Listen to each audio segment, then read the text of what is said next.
안녕하세요. 책 읽어주는 여자 에셀 강미경입니다. 지금까지 살아오시느라 많이 힘드셨죠? 빛의 자녀교회 김형민 목사님이 전해주시는 위로와 소망의 복음 들어보세요. 하나님은 하나님을 사랑하고 높이는 자는 누구든 찾아내어 사랑하고 높여주신다. 윤정자매는 서울시립대 성악과 학생으로 우리 교회에 나오기 전에는 여러 교회를 다니며 성가대에서 솔로 알바로 돈을 벌었다. 내가 처음 만났을 때 아끼는 마음으로 쓴소리를 해주었다. 교회는 일하러 다니는 곳이 아니라 주님을 예배하고 찬송하러 가는 곳입니다. 윤정자매는 그날 회개하고 진정한 봉사를 하기 시작했다. 성가대에서 돈을 받지 않고 봉사하고 교회를 오갈 때 지하철 안에서 전도하면서 찬송을 불렀다. 어느 날 주님께서 내게 감동을 주셔서 강단에서 예언적 선포를 했다. 윤정아, 너는 오페라 가수가 되어 미국 카네기홀에 서게 될 것이다. 그녀는 아직 학생에 불과한 자신에게 너무 믿기지 않는 이야기라 그냥 방글방글 웃었다. 목사님, 제가 정말 그렇게 될 수 있을까요? 만일 하나님이 진짜 제게 그런 기회를 주신다면 제가 받을 상금의 절반을 주님께 드리겠습니다. 윤정은 정말 열심히 노래를 연습했고 새벽에 나와서 받은 약속을 붙잡고 기도했다. 그러던 어느 날 그녀가 세계에서 손꼽히는 큰 대회인 마리아 칼라스 대회에 나가게 되었다. 그런데 그리스에서 결승전이 있던 당일 오전 감기 탓인지 기후 탓인지 윤정이의 목이 쉬고 소리가 잘 나오질 않았다. 그런데 평상시 교회에서 위기에 감사하는 훈련을 받은 윤정은 힘을 내어 하나님께 감사로 찬송을 부르기 시작했다. 주 예수보다 더 귀한 것은 없네. 이 세상 부귀와 바꿀 수 없네. 저녁 공연 전까지 목을 쉬게 하는 대신 내내 주님을 높였다. 그때 윤정의 소리가 기적적으로 돌아왔고 결국 그녀는 대상을 받았다. 윤정은 상금 1,400만 원을 받아 장학금으로 써달라며 700만 원을 교회로 보내왔다. 그런데 놀랍게도 마리아 칼라스 대회 역사상 처음으로 부상이 주어졌는데 그것이 미국 카네기홀에서 공연하는 것이었다. 하나님은 이렇게 믿음으로 감사하는 자, 감사해서 찬송하는 자를 마음껏 축복해 주셨다. 남아프리카에서 선교사 대회를 마치고 귀국하는 길이었다. 비행기가 뜰 때 잠이 들었는데 갑자기 내 옆에 앉아있던 중국 남자가 비명을 지르기 시작했다. 그는 고통스러운 얼굴로 팔과 다리를 공중에 휘두르고 있었다. 승무원은 내가 원하면 자리를 바꿔주겠다고 했지만 이렇게 좋은 전도 기회를 놓칠 수 없었다. 내가 명함을 건네자 그는 세계 84개국의 지사가 있는 중국의 국영기업체 사장이라고 자신을 소개했다. 제가 출장을 가면 고급 호텔에 고급 승용차, 고급 만찬이 저를 기다립니다. 늘 사치스러운 유흥으로 접대를 받지만 이상하게 해외에 나갈 때마다 악몽을 꿉니다. 특히 가위 눌림이 심해서 오늘 같은 일이 자주 벌어지곤 합니다. 사람들은 제가 성공했다고 부러워합니다. 하지만 제 마음엔 하나도 기쁨이 없고 삶에 뭔가 중요한 것이 빠져있다는 생각이 자꾸 듭니다. 언제나 허무함이 저를 괴롭힙니다. 인생에서 길을 잃었다는 생각이 드는데 잘 모르겠습니다. 제가 왜 이러는지. 나는 그의 이야기를 들으며 하나님께서 우연히 이 사람을 내 옆에 앉히신 게 아니구나 생각했다. 나는 그의 손을 잡고 손바닥 위에 십자가를 그리며 복음을 설명했다. 그는 대학 시절 친한 친구에게서 예수님 이야기를 처음 듣고 이상하게 마음이 뜨거워지고 감동이 됐었다고 한다. 그러나 그 후 복음을 그 누구에게서도 들은 적이 없었는데 다시 예수님 이야기를 전해주어 고맙다며 내가 예수님을 너무 오랫동안 기다리시게 했다고 눈물까지 글썽였다. 그는 비행기 안 높은 하늘 위에서 예수님을 영접했고 그의 얼굴에는 자유와 기쁨이 넘쳤다. 나는 그의 비행기 티켓 위에 마태복음 11장 28절을 적어주었다. 수고하고 무거운 짐진 자들아 다 내게로 오라. 내가 너희를 쉬게 하리라. 경쟁과 출세라는 거친 인생의 향해길에서 악몽으로 신음하는 그에게 예수님은 찾아오셔서 천국 가는 비행기로 만들어주셨다. 나도 예수님을 믿지 않던 고등학교 시절에 늘 악몽을 꾸었다. 누군가 밑에서 계속 쫓아오고 나는 위로 올라가며 도망쳤다. 키가 잘 닿지도 않는 천장을 뜯고 올라가면 또 다른 천장이 내 앞을 가로막았다. 밖으로 공중으로 나가고 싶어도 나갈 수 없었다. 잠을 자고 일어나도 몸과 마음이 개운치 않았다. 나는 왜 매일 똑같은 꿈을 꾸는지 알 수 없었다. 이 지긋지긋한 꿈에서 벗어나고 싶었지만 벗어날 길을 몰랐다. 그런데 고등학교를 졸업하고 교회에 간 첫날부터 다시는 그 악몽을 꾸지 않았다. 그 어떤 존재가 나를 자신의 노예라고 생각해 꿈과 현실의 국경 없이 드나들며 어려서부터 나를 괴롭히다가 내 안의 주인이 바뀌자 더 이상 나를 학대할 수 없었던 것 같다. 그의 이름은 사탄이요 공중의 권세 잡은 자이다. 성경은 그가 하나님을 믿지 않는 사람들 속에서 역사하는 영이라고 설명하고 있다. 지구의 모든 사람들은 그의 손 아래서 이렇게 저렇게 끝도 없이 휘청거리며 죄를 짓고 있다. 몇 해 전 어느 여고생을 만났는데 자기 손목을 내게 보여주었다. 이 학생은 자다가 일어나 손목을 그어라는 소리를 듣고 무의식적으로 서랍을 열고 연필 깎는 칼로 자기 손목을 그었다. 잠에서 깨어보니 손목에서 피가 흐르고 있었다. 그 학생이 예수님의 이름으로 기도할 때 악한 자가 그 속에서 쫓겨나갔다. 이화여대 교수와 그의 딸을 만난 적이 있다. 딸은 초등학교 때부터 대학생이 되도록 밤에 잠을 잘 자지 못했다. 밤마다 친할머니 모습으로 둔갑한 귀신이 아이가 불을 끄고 잠이 들려 하면 항상 몸을 타고 앉아 목을 조르는 것이다. 나는 교수님에게 한 가지 요청을 했다. 대학 축제 때 학생들이 돼지머리에 절을 하고 고사를 지내는 것을 막아달라고 했다. 교수님은 용기 있게 그것을 막아냈고 그의 딸은 예수님이 직접 고쳐주셨다. 지금 그 딸은 국제 변호사로 활동하고 있다. 지금까지 예를 든 이 모든 것들이 공중의 권세 잡은 자의 소행이다. 이 세상은 하나님의 허락하심 아래 주님이 다시 재림하실 때까지 사탄의 영향력 안에 있다. 그러나 하나님의 자녀는 걱정하지 않아도 된다. 세상을 이기신 예수 이름의 권세를 사용할 수 있음을 기뻐해야 한다. 내가 오래 목회하면서 알게 된 한 가지 중요한 사실이 있다. 돈으로 해결할 수 있는 문제는 문제도 아니라는 것이다. 이 세상에 사탄 마귀로 인해 발생하는 죄와 저주의 문제만큼 근원적이고 큰 문제가 없다. 그런데 그것을 해결할 수 있는 유일한 길은 오직 그리스도 예수밖에 없다. 우리를 구원하시는 예수님께 속해 있지 않으면 공중 권세 잡은 자의 지배 안으로 넘어가게 된다. 하나님의 아들이 너희를 자유롭게 하면 너희가 참으로 자유롭게 될 것이다. 요한복음 8장 36절. 나는 대학 시험에 떨어지면서 교회를 찾게 되었다. 미션 스쿨을 다니면서 채플 시간에 억지로 몇 번 들어갔었는데 힘든 시간이 오니 나도 모르게 교회에 나가게 되었다. 교회에 나간 첫날 십자가를 바라보는데 마치 누군가 내 마음에 들어와서 스위치를 켜주는 것 같았다. 밝은 빛이 어두운 마음속에 들어오자 세상이 다르게 보였다. 하나님은 빛이시라. 요한일서 1장 5절. 하나님은 빛으로 나를 새롭게 창조하셨다. 그날부터 밤마다 교회에 가서 기도하며 나를 구원하신 예수님께 찬송을 올려드렸다. 예수님을 믿고 난 후 나는 예수님을 자랑하고 싶어 견딜 수가 없었다. 그래서 매일 전도했다. 간증지를 만들어 집 근처에 있는 서울대학교에 가서 나눠주거나 버스에 서서 전도했다. 그러다 내가 다니던 영어 학원에서 성탄절 파티를 크게 열었다. 나는 전도하라고 이렇게 많은 사람을 모아주신 하나님께 감사하며 자리에서 일어나 학원생들 앞에서 예수님을 전하기 시작했다. 그날 대학생 한 명이 내 전도에 감동받았다며 전화를 걸어왔다. 그가 바로 내 남편이다. 전도하다가 결혼까지 하게 된 나는 결혼이 늦어진 청년들에게 하나님이 맺어주시는 전도 중매가 제일 좋다고 말한다. 결혼 후 나는 남편의 유학을 돕기 위해 미국으로 따라갔다. 남편은 학교에 가서 공부하는데 나는 집에서 살림만 하려니 답답해서 견딜 수가 없었다. 그때 나도 남편처럼 학교를 다니게 해달라고 주님께 기도했다. 주님의 일을 더 잘하기 위해 배움의 길을 열어달라고 간청했다. 수개월 뒤 기도하던 중 어느 날 오후 화창했던 날씨가 변하며 폭우가 쏟아지기 시작했다. 마침 그 시간에 조깅을 하던 어떤 백인 신사가 우리 집에 비를 피하여 들어오게 되었다. 내가 그에게 의자를 권하자 그는 눈물이 가득했던 내 눈을 깊이 쳐다보며 물었다. Why are you crying? 왜 울고 있어요? 나는 영어가 부족해 갑작스런 질문에 이렇게 대답하고 말았다. School, school, school. 학교, 학교, 학교.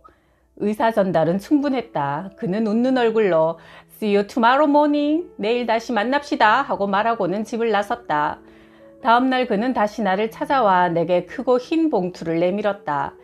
그것은 졸업할 때까지 대학을 다닐 수 있는 장학증서였고 그분은 사우스웨스트 침례대학교의 닥터 체니 총장님이었다. 나는 입학 조건인 토플도 보지 않았고 학생 비자도 없이 장학금을 먼저 받게 되었다. 입학 허가 후에 모든 행정 절차를 거꾸로 밟아 나가면서 하나님이 하시면 다 되는구나 하고 깨달았다. 그 대학은 부시 전 미국 대통령이 백악관에서 전용기를 타고 날아와 명예학 박사를 받았던 좋은 학교였다. 하나님 아버지는 전도하는 자의 앞길을 열어주시는 분이시요 기도하면 응답하시는 분이었다. 남편 다리에 이상이 생겼다. 다리에 경련이 일어나고 감각이 마비돼 뜨겁고 차가운 것을 잘 분별하지 못했고 걷는 것도 어려워져 휠체어를 타기 시작했다. 병원에 가서 진단해보니 신경계통의 불치병이라 했다. 중추신경에 마비가 오고 죽을 수도 있다니 나는 산으로 올라가 부르짖어 기도했다. 머리로는 걱정이 되면서도 마음은 비현실적으로 평안해졌다. 기도하던 어느 날 꿈속에 누군가 나를 데리고 중동 땅의 사막으로 가서 장미 모양의 돌멩이를 주었다. 그 후 사우디아라비아에서 선교 목회하는 일에 제의가 왔다. 남편은 중학교 때 선교사가 되겠다고 서원했었다고 했다. 우리는 즉시 순종해야 했다. 휠체어를 싣고 사우디아라비아로 떠났다. 의사도 가족도 다 반대했지만 하나님과의 약속은 목숨을 걸고 지켜야 한다고 생각했다. 하나님은 그곳에 도착한 지 얼마 되지 않아 남편의 병을 고쳐주셨다. 나중엔 축구까지 할 수 있도록 다리에 신경이 돌아왔다. 사우디아라비아에는 해외 반출이 금지된 보석이 있는데 꿈에서 본 장미 모양의 돌과 똑같았다. 우리는 성경책을 비밀리에 들여와 곳곳마다 뿌리고 예수님의 생애를 담은 비디오를 복사해 공공장소에 뿌렸다. 그것은 목숨을 건 극히 위험한 선교였다. 그런데 이 일이 종교성에 발각되고 우리 선교 담당자가 체포되었다. 나는 매일 여러 시간씩 골방에서 기도했고 그때마다 하나님은 우리가 전혀 해를 받지 않으며 크고 비밀한 방법으로 해결해 주시겠다고 약속하셨다. 몇 개월 뒤 미국의 국무부 차관보가 사우디아라비아에 와서 종교성 장관을 따로 만났다. 사우디아라비아 역사상 처음으로 우리 교회에 예배가 허락되는 기적이 일어났다. 그 일이 있고 나서 수개월 후 한국에서 전도 집회를 했는데 고려대학교 다니는 학생이 나를 찾아왔다. 아버지가 사우디 대사인데 예멘에 출장을 가셨다가 풍토병에 걸려 온몸이 마비되었습니다. 지금은 경희대학교 병원에 입원 중이십니다. 목사님 신방을 해주세요. 부탁했다. 사실 그분은 우리 선교를 매우 못마땅하게 여겨 우리 교회를 압박했던 분이다. 선교하고 싶으면 사우디를 떠나시오. 나도 미국에서 총영사하면서 교회를 다녔지만 당신들 같은 사람은 처음 봅니다. 교민들을 위해서 빨리 나가주시오. 그런데 하나님은 참 오묘하게도 내가 그의 아들을 만나 병원 신방을 가게 하셨다. 나는 대사의 손을 꼭 잡고 복음을 전했고 그는 말씀을 겸손히 경청하고 예수님을 구주로 영접했다. 이제는 하늘나라 대사로 예수님을 전하며 사십시오 말하자 그의 눈에서 눈물이 흘러내렸다. 그는 어눌한 입술로 이렇게 말했다. 하늘나라 대사는 선교사님 같은 분이고 저는 서기관도 못 되는 사람입니다. 이것이 내가 그와 나눈 마지막 말이었다. 그는 얼마 지나지 않아 소천했다. 그의 마지막 길을 배웅하는 사람이 자신이 핍박했던 우리라고 상상이나 했을까? 과연 하나님의 오묘하심을 어느 누가 헤아릴 수 있을까? 미국 서부로 향하는 긴 여행 끝에서 남편은 길을 잃었다. 고속도로에서 나가는 길을 놓치고 뱅글뱅글 몇 바퀴를 돌았다. 앞으로 사역할 교회를 간신히 찾아 주차장으로 들어갔다. 남편은 담임 목사님을 만나러 갔고 그곳에서 우리는 대학원 졸업할 때까지 전도사로 일하기로 했다. 그런데 며칠 후 서울에서 다급한 전화가 걸려왔다. 부모님은 도착하는데 왜 이렇게 오래 걸리니? 너희를 만나려고 담임 목사님이 얼마나 기다리시는데 하셨다. 부모님의 말씀을 들으니 우리가 간 교회는 우리가 원래 섬기기로 약속되어 있던 교회가 아니었다. 참으로 황당했다. 이미 그 교회 교인들 앞에서 인사했고 부임 축하 인사까지 받았는데 과정이야 어떻든 사람의 걸음을 인도하시는 분은 하나님이시니 우리는 그 교회에 남기로 했다. 원래 가려고 했던 교회 사례비의 10분의 1이었다. 경제적으로 어렵게 되자 하나님께 더 많이 기도하게 되었다. 그로부터 10년 후 그 교회에서 만난 학생이 건국대학 교수가 되었고 그의 적극적인 추천으로 나는 건국대학교 교목이 되었고 나중에 교회를 개척하는 계기가 되었다. 결국 오히려 나의 앞길이 열리는 기회가 되었다. 나는 지난날의 경험을 통해 예수님은 항상 더 좋은 것을 주시는 분임을 깨달았다. 우리는 누구나 서툰 인생을 살면서 온통 삑사리를 내지만 하나님은 그 삑사리로 아름다운 노래를 만들어내신다. 하나님의 자녀는 가지나무에도 수박이 열린다. 어느 날 동성애자인 청년의 편지를 받았다. 저는 교회에 나오면서 하나님을 알게 되었고 앞으로도 이 교회를 떠나고 싶지 않습니다. 십자가의 구원에 대해 조금씩 알게 되면서 고민이 됩니다. 저는 어떻게 해야 합니까? 목사님 살려주십시오. 자신의 영혼을 놓고 하나님 앞에 절규하는 동성애자들을 생각할 때 담임 목사로서 잠이 오지 않았다. 동성애자들을 보면 무조건 정죄부터 하는 사람이 있다. 그들은 동성애부터 끊고 교회에 나와야 한다고 생각한다. 그러나 우리는 다른 사람보다 죄를 덜 지어서 천국 가는 것이 아니라 예수님의 공로 때문에 천국 가는 것이다. 교회에 술, 담배를 끊고 왔나 아니면 술, 담배를 하더라도 교회에 나와서 하나님을 만나고 끊게 되었나. 우리 스스로 죄를 끊고 해결할 수 있다면 왜 예수님이 필요하겠는가. 동성애자도 똑같다. 교회에 나오는 동성애자들은 칭찬받아야 한다. 하나님을 만나고 사랑하게 되면 육체적인 즐거움은 점점 작아지게 된다. 그런 것 자체에 관심이 없어지기 시작한다. 성령으로 거듭나면 죄가 미워지고 싫어진다. 교회는 동성애자들을 품어야 한다. 그들이 말씀으로 이길 수 있도록 도와주어야 한다. 동성애자들도 육체의 정욕에 저항하고 하나님의 뜻대로 살겠다고 결심해야 한다. 성령을 받으면 하나님의 창조 법칙 안에서 만들어주신 순리대로 살 수 있다. 몇 번 넘어졌더라도 다시 일어나면 된다. 성령의 능력은 니코틴보다 마약보다 동성애보다 강하다. 우리 교회에 출석하는 트랜스젠더 동성애자 청년이 있다. 그녀는 좋은 목장 구역에 소속되어 양육받기 시작했다. 꾸준히 주일에 나와 예배드리고 새벽에 기도하면서 성령을 체험했다. 하나님께서 살아계심을 경험하는 것이 동성애자들에게도 가장 중요한 일이다. 사람을 변화시키는 것은 오직 성령뿐이다. 그 후 그녀는 말하는 것이 달라지고 행동이 달라졌다. 그동안 이 자매는 남성 호르몬을 맞으며 수염을 길렀고 형제처럼 행동했다. 그러나 3년 후 자신은 여성이며 남성이 아님을 교회 앞에서 고백했다. 그녀는 산부인과에 가서 검사받고 호르몬 주사도 끊었다. 의사는 그녀가 다시 여자로 돌아갈 수 있으며 아기도 낳을 수 있다고 말해주었다. 그녀는 이렇게 고백한다. 나는 더 이상 내 육체를 우상으로 삼지 않고 하나님이 주신 몸 그대로 사랑하며 살아가겠습니다. 지금 그녀는 목사가 되기 위해 준비 중이다. 꽤 오랫동안 떠나 있던 부모님을 찾아가 전도하여 교회에 모시고 나왔다. 내가 운영하는 빛의 자녀 초등학교 학생들 중 상당수가 선교사님이나 개척교회 목사님들의 자녀였다.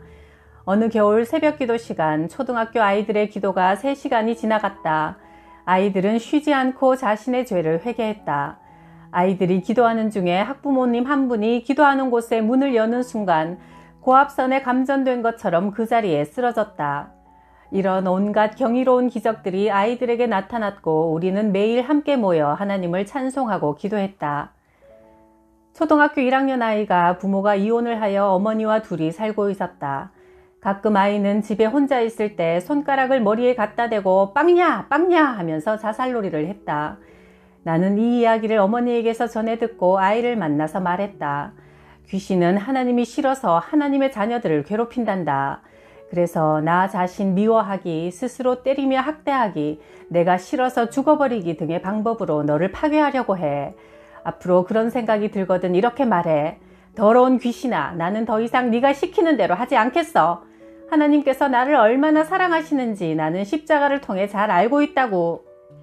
너는 종종 내 귀에다 죽어 라고 말을 하지만 내가 죽긴 왜 죽어? 나는 오래오래 살아서 나를 구원하신 예수님을 찬송하고 전할 거야. 예수님의 이름으로 명령한다. 더러운 귀신은 내게서 떠나가라. 그 말을 들은 아이의 얼굴이 상기되어 뺨이 붉어지고 눈에 눈물이 가득히 고였다.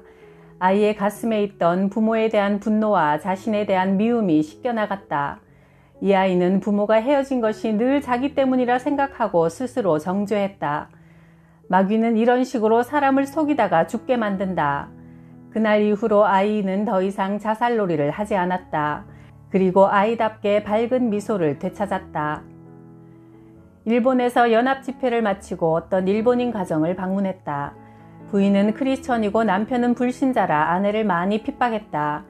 부인이 가족 구원을 위해 날마다 교회에서 기도하는 중 외동딸이 우울증에 시달려 자살을 2번이나 시도하고 수면제를 250알이나 먹고 병원에서 위세척을 하고 집에 와 있었다. 남편은 딸이 이 지경이 되었는데 의사도 아니고 왜 목사를 데리고 왔냐며 부인을 심하게 꾸짖었다. 두 사람이 옥신각신 다투는 사이 내가 거실로 나가보니 조상을 숭배하는 불단이 놓여 있었고 딸은 방에서 이불을 푹 뒤집어 쓴 채 우리를 쳐다보지도 않았다. 나는 부모에게 말했다. 따님은 죽고 싶어서 약을 먹은 게 아닙니다. 너무나 살고 싶은데 혼자 힘으론 살 수가 없으니 그렇게 한 것입니다. 따님이 얼마나 힘들었겠습니까? 또 얼마나 무서웠겠습니까?